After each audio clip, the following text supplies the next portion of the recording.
video is part one of my slasher films DVD collection, um, and it's kind of hard to put this list together because there's a lot of horror movies in my DVD collection that I can consider being slasher films, but I try to narrow it down more by using movies that have like iconic characters, iconic serial killer like characters in it, and also that there has to be like a body count in the movie, not just like like one victim or something like that. Like Hellraiser, I didn't really count as a slasher movie because it's a little different. It's more of like a psychological, like demonic-ish, like crazy horror movie.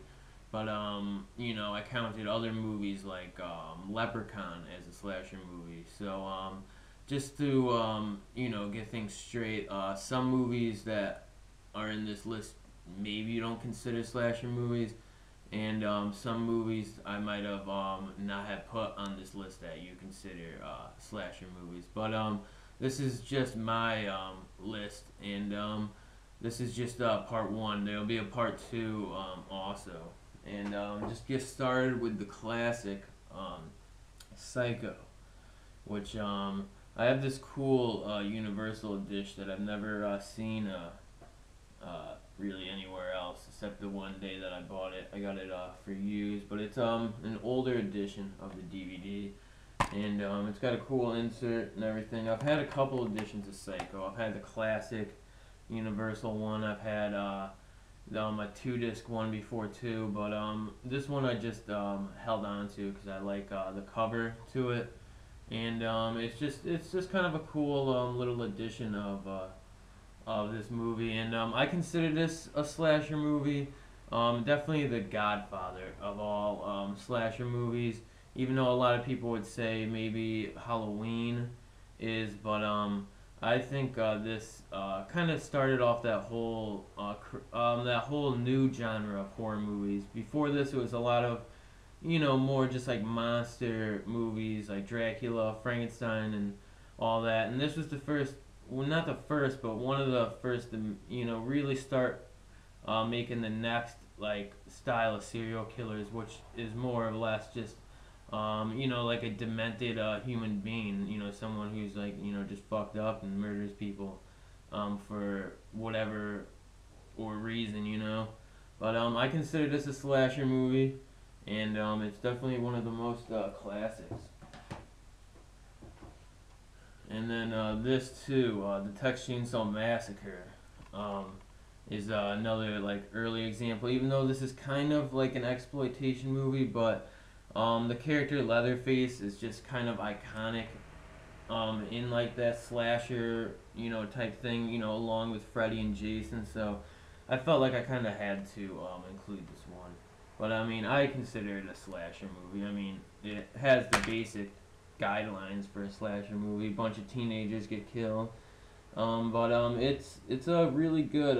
This is really another early example of the slasher movie formula, more of a basic slasher movie formula than Psycho, but way different than Psycho. A lot more real, gritty, and a lot more like Charles Manson family. Just craziness inspired, which a lot of the exploitation movies that came out around this time were inspired by, like a lot of violent crimes, like the Manson family and stuff like that. And then this is Texas Chainsaw Massacre 2, which is really cool too. This is kind of a little different, more 80s, not as raw and crazy as the the first Texas Chainsaw Massacre movie, but this one is really good too. The character Chop Top, played by Bill Moseley, is awesome.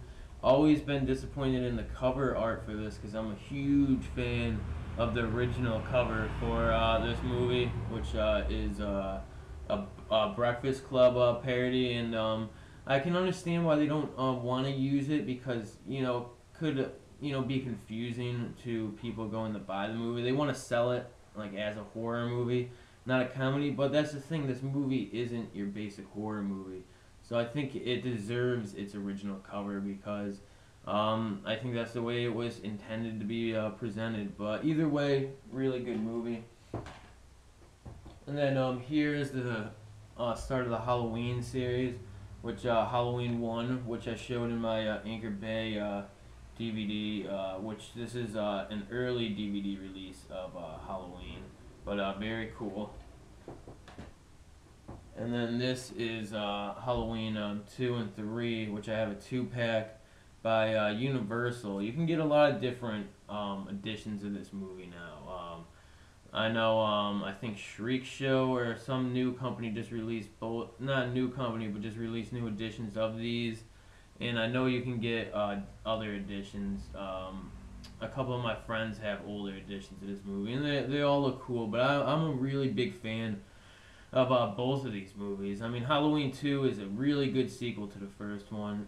Starts off right where the last one ended, and kind of ends the first one off, ends the story of the first one off pretty good. And John Carpenter did the music, did the production, and the writing. Same thing with Deborah Hill, I think. So it's, definitely a good sequel for the first. And then the third one gets a lot of crap because it doesn't have Mike Myers in it, but I think it's just a good standalone horror movie, and it's a really fun horror movie to watch around Halloween time. So, I mean, having the Halloween name in the logo, that doesn't bother me because it's a good horror movie, It's like they were trying to do something a little different, and it didn't make a lot of people happy, but I didn't mind, really didn't. But this is a nice 2-disc edition with both discs, which is nice instead of the A and the B side.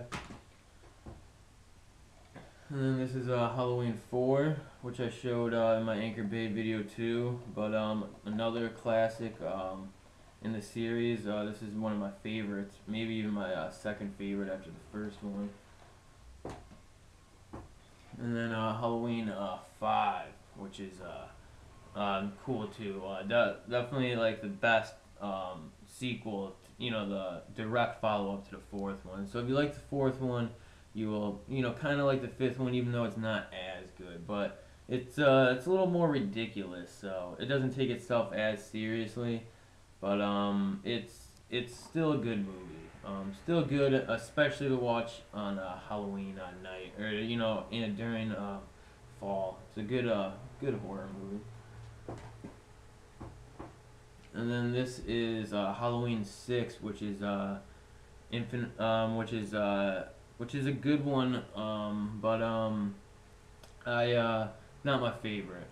I seen the director's cut too, or the other cut of this movie, the rare cut, and it's cool. That one is cool too, but didn't make the movie that much better in my eyes. It's still an alright part of the series, not the worst, but not my favorite either.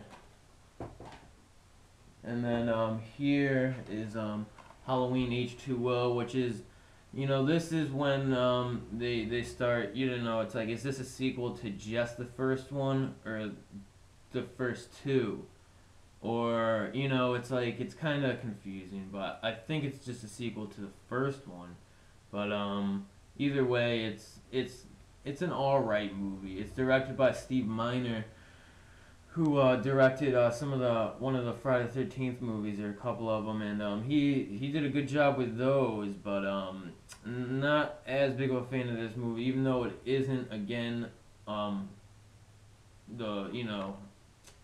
bad of a movie, but then again, it's not too good, but I still would recommend watching it, especially if you like newer horror movies like Scream and all that stuff. This is pretty good too.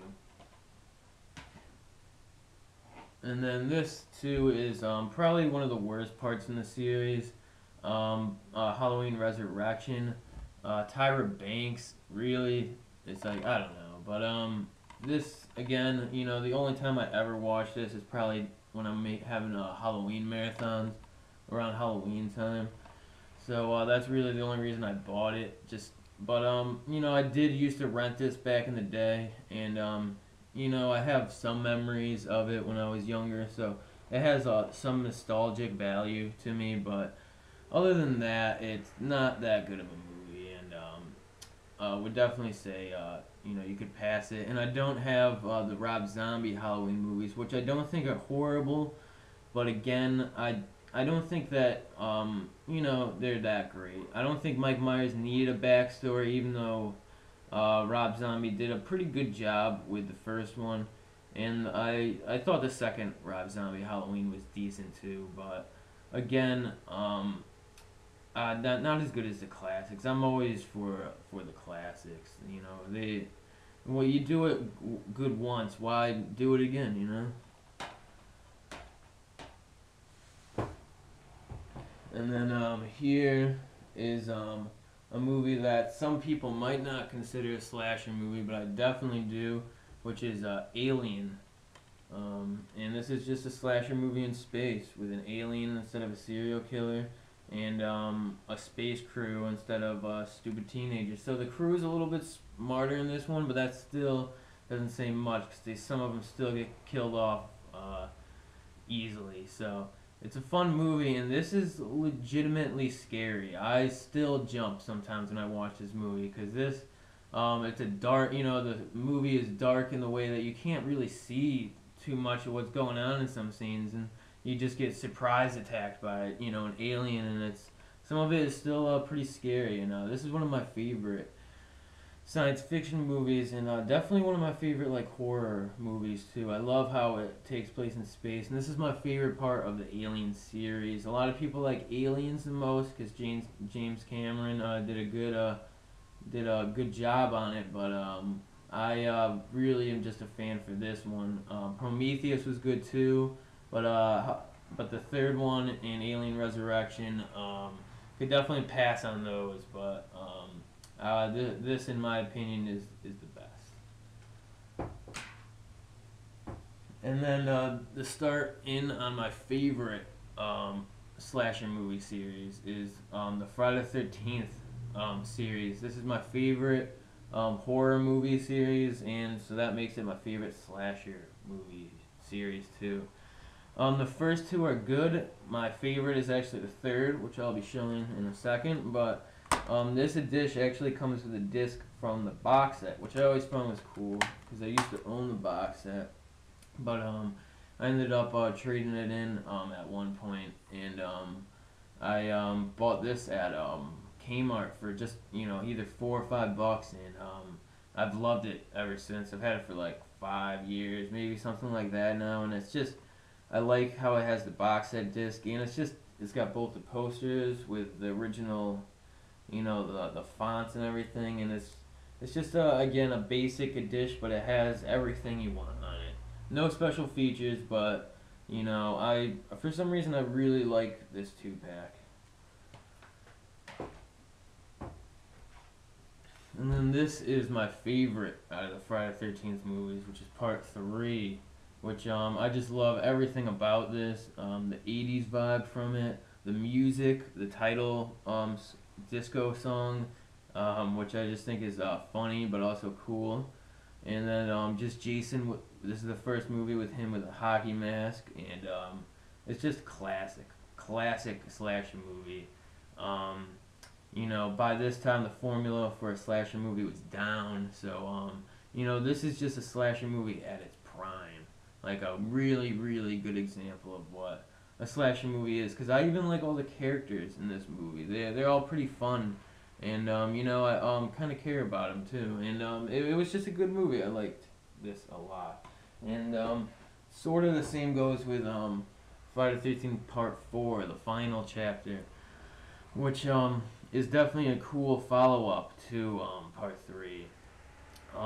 Like a really close direct follow-up takes place right afterwards, and this is really good, and I like it a lot. But and Corey Feldman's in this one too, but again not as good as the third one, but probably my second favorite in the series, just because the third one I like so much. But the second Friday the 13th Part 2 is really, really good too. And so is the whole series, especially the first 4 though.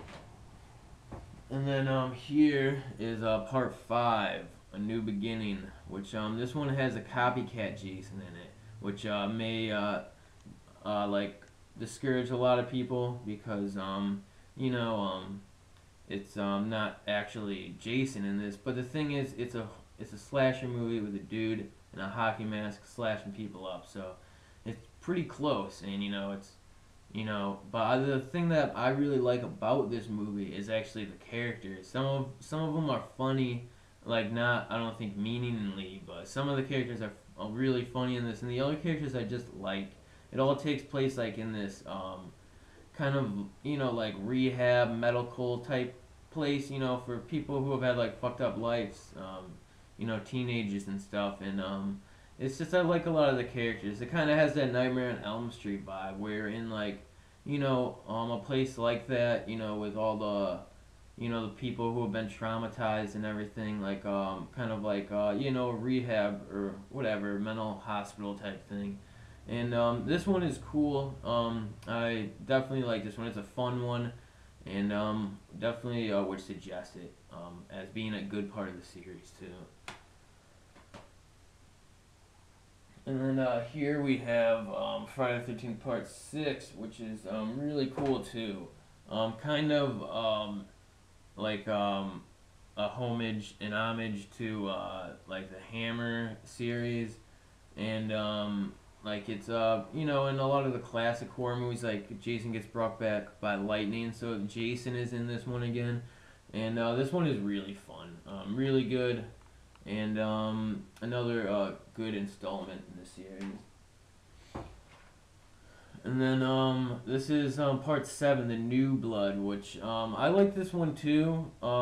It's kind of like Jason versus Carrie. And I remember reading that I think around this time they were intending to make a Freddy versus Jason. And that's where this movie kind of came from, like Jason versus supernatural powered thing. But again, it's kind of just like Jason versus Carrie.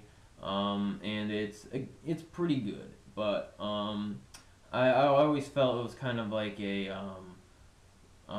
snag in the series, because I really like the 6th and the 8th one, and I've never liked this one as much. But Jason does look really cool in Battle Damaged in that movie. He's got the scars from all the like previous movies, and this is like kind of the first in the Jason series. Like Jason Takes Manhattan, and Jason X, and Jason Goes to Hell. But this was also, in my mind, the last of the true Friday the 13th series, because this one's classic too. It takes place most of the time on a boat, but they're in Manhattan for a little bit of the movie, and I've always liked this one. This is one that I always rented a lot when I was a kid for some reason. So it's always been close to me that way. I've always had like some nostalgic connections to it. But this is really good one in the series. Definitely not the best, but still a lot of fun. And then this is Jason Goes to Hell, which is not too good. Kind of confusing. Jason's throwing up that weird snake thing into other people's mouths, and tying some fat dude down and shaving his face. It's things that you wouldn't think Jason does. And he gets blown up early in the movie, and then this guy at the hospital eats his heart in a really overdramatic, stupid way. Just kind of a stupid movie, but again, I rented this one a lot when I was a kid because it came out around the time when I first started getting into scary movies. And so I used to actually kind of like this one when I was younger. So again, nostalgic value to me, but in the long run, not a good movie. And it's like a little fun note. It's actually directed by the kid who plays Jason at the end of the first movie. So the kid who's only in the first movie for like 30 seconds directed this movie. But weird, but. And then last in my part 1 is Jason X, which is all right. It's a fun movie, and don't take it seriously, because if you do, you're just gonna hate it. Because I remember there's a couple years in my life where I hated this movie, but I've grown to actually like kind of like it. So this is Not probably the worst. Um, Maybe the worst in the series, but again, it's I think maybe worse than Jason X, but this one's all right because it's kind of fun. And again, I saw this one in theaters when it came out, so again, a little bit of nostalgic value on this, but not as much. But yeah, that's all my slasher movies. Part one. Part two will be coming up soon. Thanks for watching.